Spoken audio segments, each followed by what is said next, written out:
Welcome to PwC IFRS Talks, your source of all things IFRS, technical accounting matters, business issues, current standard setting, and regulatory updates.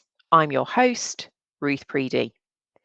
In today's episode, we continue with COVID-19, and today we're specifically focusing on IFRS 16, which is leasing. And to help me through that, I'm welcomed back by Sandra Thompson. Welcome back, Sandra. Thank you very much, Ruth. Nice to be back. You're doing all the juicy topics. You did expected credit loss with us, and now you've got to tackle us through the world of leasing and everything that's been going on there. Yeah, what did I do to deserve this? Too clever. That's your problem. So there, obviously, with leasing and the current economic environment, there's been lots of potential changes between lessee and lessor, including things like concessions to help in this time of economic uncertainty. Could you start by just giving us some examples of some of the agreements that you've been seeing? Yeah, sure. And as you say, there's lots of different types of concessions going on, particularly as things like some shops are closed. If you have a leased store, there might be a concession there. Airplanes are not flying, those kinds of economic impacts. We've seen a number of different kinds of concessions. So I think broadly they fall into two types. The first is a waiver of some of the rents that would otherwise be due. So it might be a waiver for the period a store is closed, for example. And the second kind are payment deferrals. So the rents are not forgiven, they're simply deferred, perhaps to when a store reopens. Less commonly, we're seeing cash rebates. Most of them are falling into those first two. But the reasons for those are many and varied. So sometimes there's something in the contract itself that triggers this effect, this kind of concession. Some cases we've seen governments who have imposed payment moratoriums for certain leases or imposed deferrals. And sometimes it's neither of those. So maybe it's the lessor recognises that a lessee is certainly a temporary cash flow problem, if not in financial difficulty of some kind. So they're voluntarily entering into these kinds of concessions with the lessee. The other thing I should say is this is quite a complex area, and I only have, I think, about 15 minutes. So in this podcast, I'm only going to look at changes to lease payments that would otherwise be due between the lessee and the lessor. I'm not going to cover things like property tax for lessees, or indeed cases where government's giving some kind of compensation to lessors. We'll just stick with the lease payments between the lessee and the lessor. Yeah, otherwise we might need more podcasts. We'll have to have the extended version without the outtakes, which will take like 2 hours. Okay, so lots of different concessions there you mentioned. It sounds like for some of those a contract might need to be modified. Thinking through the accounting considerations, are these all modifications to the contract? That's actually a very good question, because you might think this is a modification that's defined in IFRS 16 as a change to the consideration, and clearly there's been a change to consideration because some of the payments are either waived or deferred. So logically you might think that's a lease modification. In actual fact, it may well not be a lease modification. It will depend on the individual facts and circumstances, and there is a no one size fits all answer. And indeed, there might be quite a lot of judgment to determine what is the substance and the appropriate accounting. Now, the IASB has helped us here. So on the 10th of April, they issued a 2-page document really to help lessees and lessors think it through and think about the various things that it might or might not be. And I'm going to talk through 5 different possible cases and the factors to think about and some examples for each of them. But I just want to emphasise that in many cases, there will be an element of judgment. So please don't say all Sandra Thompson said when you come to do your accounting. So let's start with our 5 cases. The first case is where there is a pre-existing clause in a contract, maybe something like a force majeure clause. And it's clear that clause does apply to COVID-19, and it's clear what happens under that clause. So, for example, there might be a force majeure clause that says if the lessee is adversely impacted in these list of issues, and one of them might be a global pandemic as announced by the World Health Organization, with the effect that a leased property is closed, then rents are waived for the period of the closure.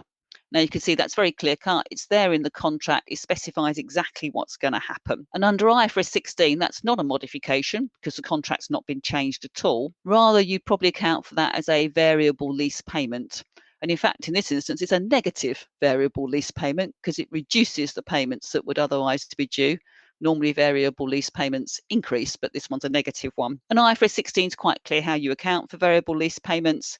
In this instance, you'd book the impact, both lessee and lessor, through the income statement when the triggering event happens. So if it's triggered by store closures, you book it, if you like, one day at a time as the store is closed. So that one's quite clear cut. However, not all lease contracts have such clauses. Some lease contracts have these kinds of clauses, but it's not clear if they apply in the case of COVID-19, or indeed if they do apply, what the impact is.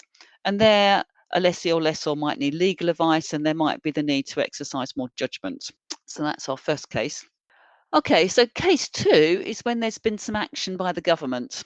So as I mentioned before, in some cases, governments are either imposing payment holidays, so moratoriums or waivers, or they're imposing deferrals of rentals. Now, IFRS 16 requires both lessees and lessors, when they do their lease accounting, to look at not only the terms in the contract, but also any other relevant facts and circumstances. And the IASB, in the document they issued in April, noted that that includes any applicable laws and regulations. So if the government's imposed something via a law or regulation, then you might say that, well, that's similar to something that's already in the contract, and therefore you might account for that as a variable lease payment in exactly the same way as case 1.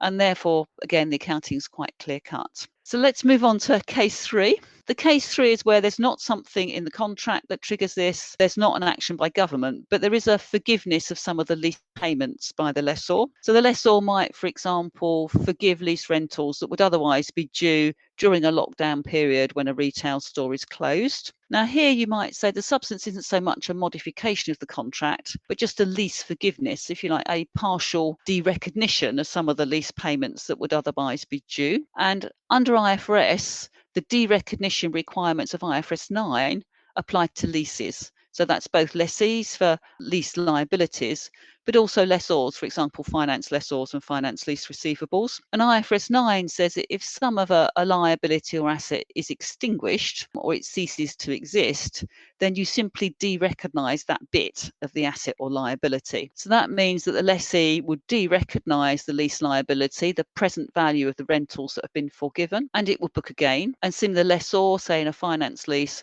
would derecognise that bit of the finance lease receivable, present value of the lease payments, and book a loss. So that's case 3. Case 4 is quite similar. So there's nothing in the contract, not government action, but it's not a rent forgiveness, rather it's a rent deferral.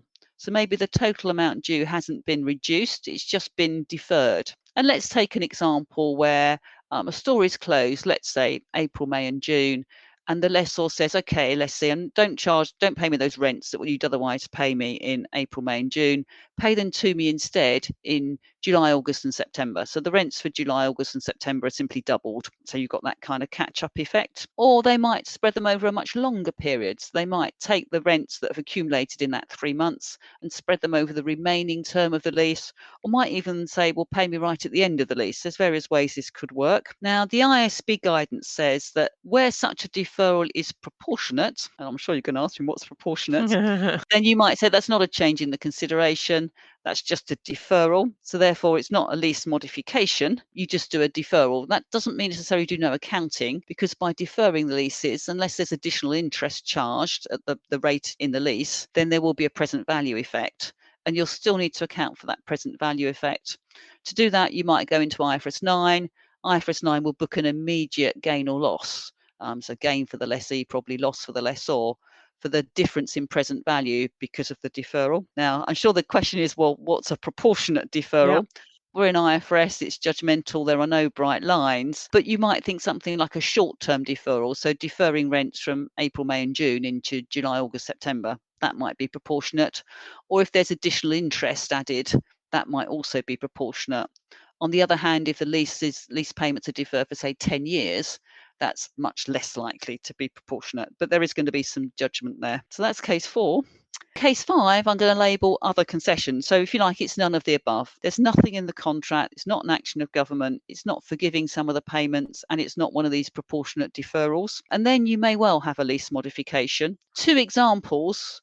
Well, the first is the non-proportionate deferral. So you're deferring the payments for 10 years, say. Or indeed, if you've got some more complex changes, so maybe there's a number of changes going on, maybe that reduce the scope of the lease as well as some of the changes to the consideration, then that might well be a lease modification.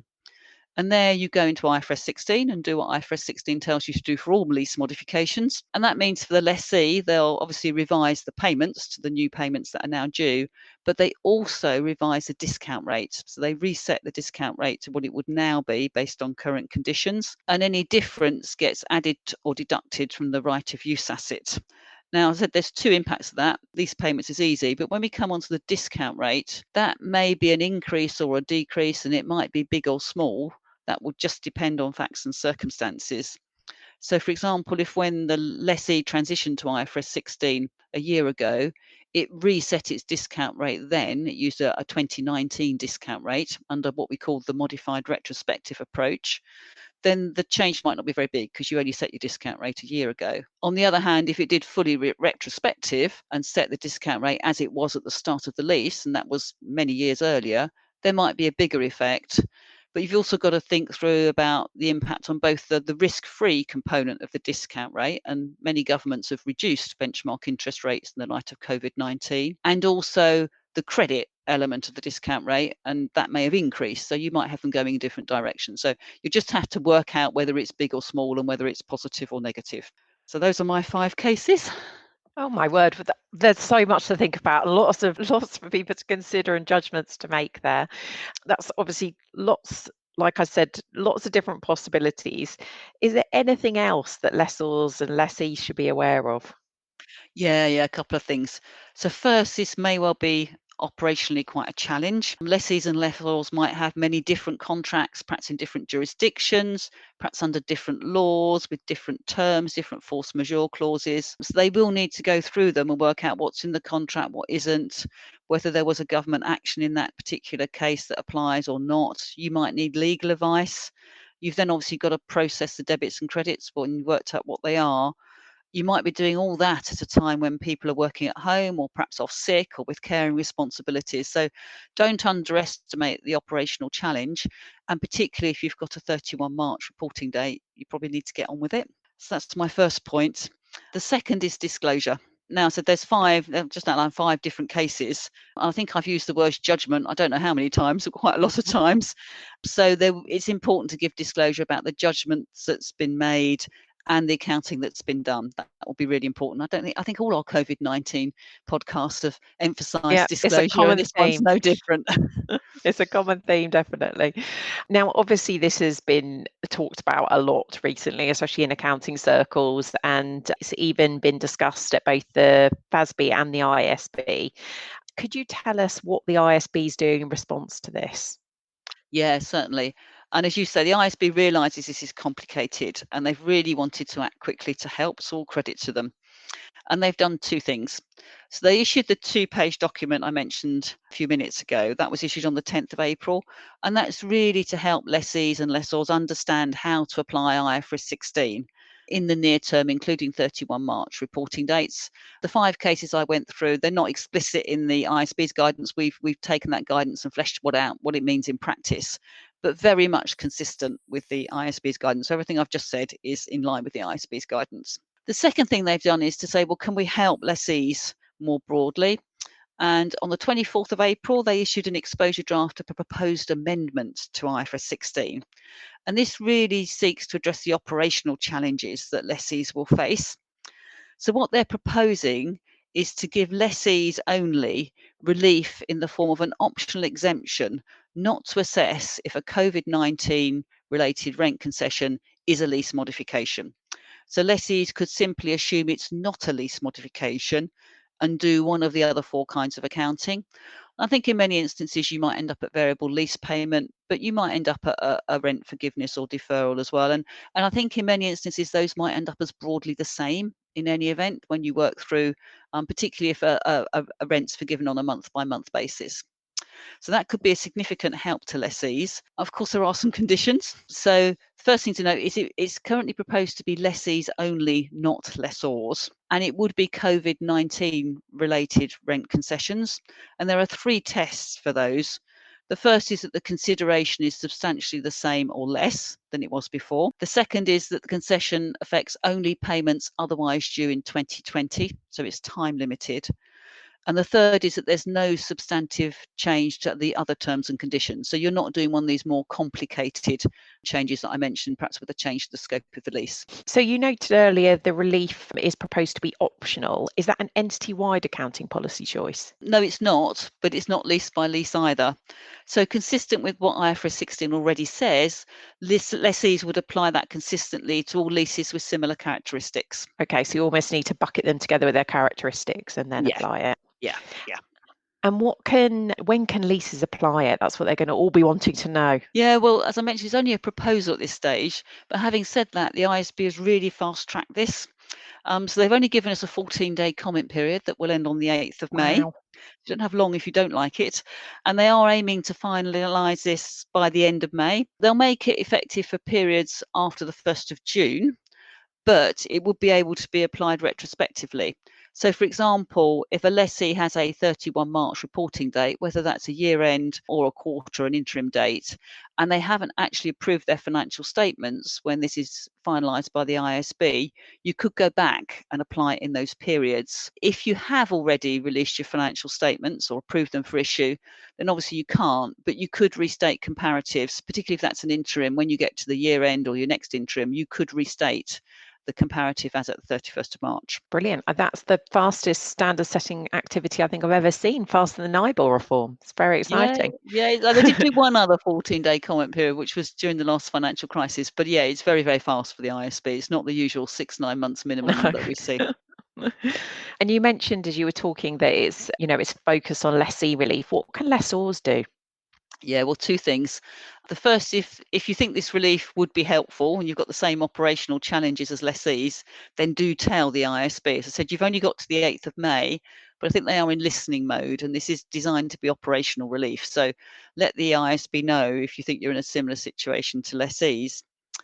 Secondly, remember that if you don't get the relief, then you nevertheless have the first thing that was issued, a 2-page guidance. So again, don't automatically assume it's a lease concession. You've got rather more work to do, and you've got the operational challenge I mentioned earlier, but it doesn't mean you necessarily leap into lease modification. So still think through the other options.